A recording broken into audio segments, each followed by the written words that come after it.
Je suis Félix Balésio, druide mage. Et l'univers appelle la magie. La magie appelle ses magiciennes et ses magiciens.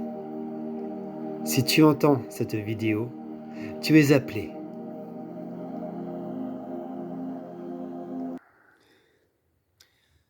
Nous sommes dans une période que nous appelons la période de Lughnasadh, la fête de la lumière.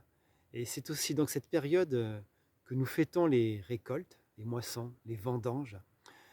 Et nous fêtons le fait de recevoir ce que la terre nous donne. Le fait de recevoir donc est fêté dans cette période-là, et c'est de cette raison pour laquelle je tenais absolument à vous parler aujourd'hui du concept de recevoir. Et notamment pour commencer sur ce qui pourrait être des clichés. Le fait de recevoir et de donner. Le fait de donner est très très très valorisé dans la société d'aujourd'hui.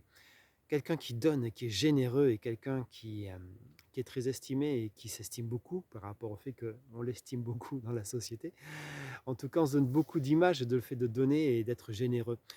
Euh, et en effet, il y a quelque chose qui se passe quand on donne. Et bien en fait, on se sent nourri. Mais on se sent nourri souvent parce qu'on est reçu. Et on est vraiment reçu.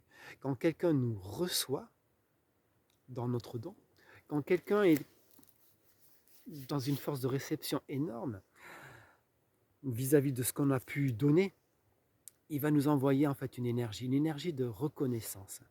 Une énergie où c'est qu'il nous reconnaît. Je te reconnais comme quelqu'un d'important, comme quelqu'un d'important pour moi, car j'aime ce que tu viens de me donner et je reçois ce que tu viens de me donner réellement. Et comme je le reçois, je le reconnais. Et je reconnais donc ton énergie, je reconnais qui tu es. Et cette énergie de reconnaissance, eh bien, nous nourrit énormément. Elle nous nourrit, elle nous valorise. D'où le plaisir qu'on a à offrir, le plaisir qu'on a à donner en fait. Ceci pour dire qu'en fait, donner n'est pas toujours forcément altruiste et recevoir n'est pas toujours égoïste.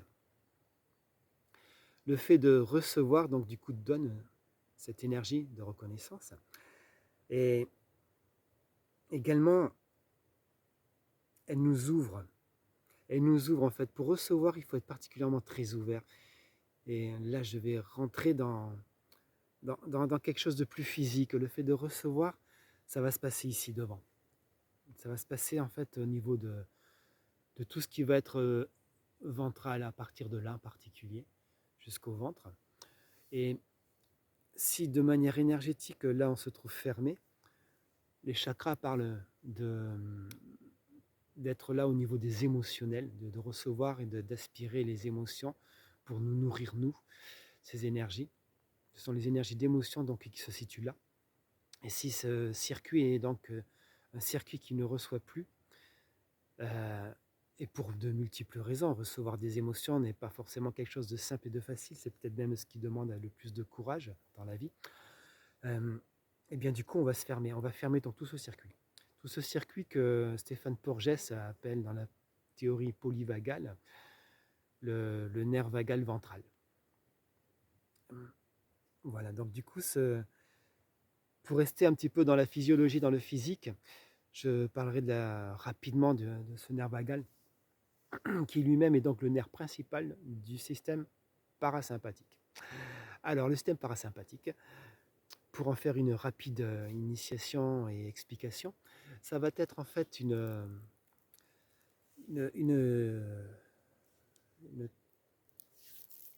ça va rentrer dans le concept en fait du stress. Dans le stress, nous avons donc le système sympathique, que nous appelons sympathique, qui va nous faire réagir à un danger. Quand le danger est passé, pour résumer, donc du coup, nous allons avoir un système qui s'appelle le système parasympathique, qui va nous calmer. On n'a plus besoin de courir, on n'a plus besoin d'avoir le sang qui circule à 1000 à l'heure, etc. Le cœur va se calmer, etc. Et pour ça, c'est le nerf vagal, le principal nerf de ce système parasympathique qui va agir. Et dans la théorie donc polyvagale, donc avoir un système vagal devant, effectivement, ventral, c'est dans la théorie où c'est que nous avons eu besoin à un moment donné dans la société pour survivre, de vivre en société. Et de vivre en société donc demande à vivre à plusieurs, en groupe. Et la relation à l'autre a demandé toute une évolution pour pouvoir rester ensemble. L'ocytocine, qui est une hormone également, qui est l'hormone qu'on appelle de l'amour, du lien social, c'est l'hormone qui nous permet donc d'aimer suffisamment pour pouvoir rester avec un clan, rester avec sa famille, rester avec sa mère, son père ou avec ses enfants. C'est ce qui nous a permis donc du coup de pouvoir évoluer comme ça. Et tout ce système polyvagal donc du coup fait appel à tout ça, à ce fait de pouvoir donc rester donc en lien avec les autres, et le groupe est ce que nous avons trouvé donc pour mieux survivre dans la nature. Et donc face aux autres espèces animales, face à plein d'autres choses. Donc pour ça, donc il a fallu à un moment donné avoir un engagement social. Et ce système vagal ventral, effectivement, c'est ce qu'on appelle le système aussi d'engagement social. Et cet engagement social, c'est ce qui nous permet donc du coup de nous ouvrir à l'autre, de pouvoir le recevoir, et donc du coup de pouvoir dégager, comme je vous disais tout à l'heure, cette énergie de reconnaissance envers l'autre, qui donc lui va aussi donc pouvoir en retour aussi se sentir en sécurité et nous reconnaître également aussi. Je vous parle donc du coup de se recevoir en des piliers de la magie, car c'est également aussi ce qui permet de recevoir toutes les informations. Quand on est ouvert, on peut recevoir des informations. Alors, je ne dis pas que les médiums, par exemple, qui reçoivent toutes ces informations donc de l'autre ou des lieux ou autres, que le médium est toujours ouvert, est toujours dans un système social particulièrement engagé. Mais il est suffisamment à un instant T, en tout cas pour le faire. Il se sent suffisamment à un moment donné dans une neutralité et une sécurité pour pouvoir à un moment donné s'ouvrir et ouvrir et ressentir les émotions, ressentir les possibles donc du coup d'une personne, du passé d'une personne ou d'un lieu, d'un objet également aussi. Il peut même avoir une telle sensation, tellement une telle habitude à recevoir qu'il peut même arriver donc du coup à avoir des images, d'avoir des phrases, avoir des mots, avoir peut-être même des histoires totalement et complètes.